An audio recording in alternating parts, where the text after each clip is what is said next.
pumunta sa ilalim. Natakot sa akin yung mga itik. Ayan guys, yun. Ayun, ganda nga pa kung may mga itik kayo. So, every morning, ang dami niyang itlog.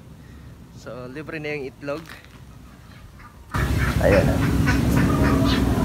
Minsan nakaka sila 8, 9, 7. Basta iba't iba yun. Pero ang dami. Ayun.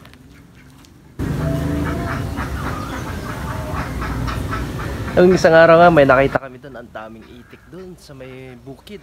So, yun siguro tray na mga itlog nun. Ayan o, libo-libo siguro ito. Kung ilan, may 1,000 to? Mahigit. Wala naman. Walang 1,000 yan. Pero ang dami. Puno yung kubo.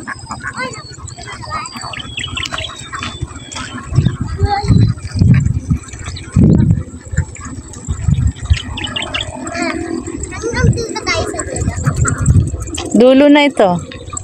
Ito, tapos na pala. Malayo ito yun. Wala.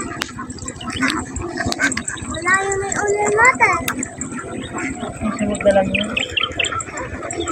May remote. Ewan ka na.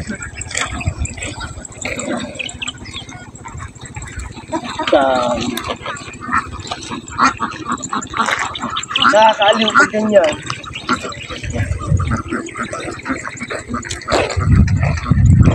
May puti pa, oh. Ano ito? Ang dami. Ayan na.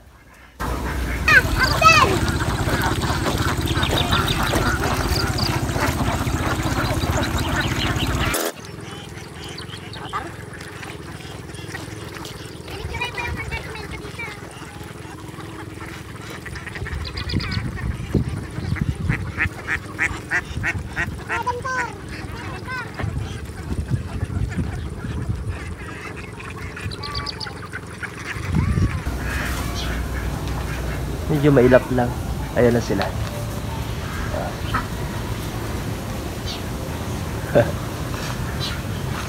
Pares ka dito guys.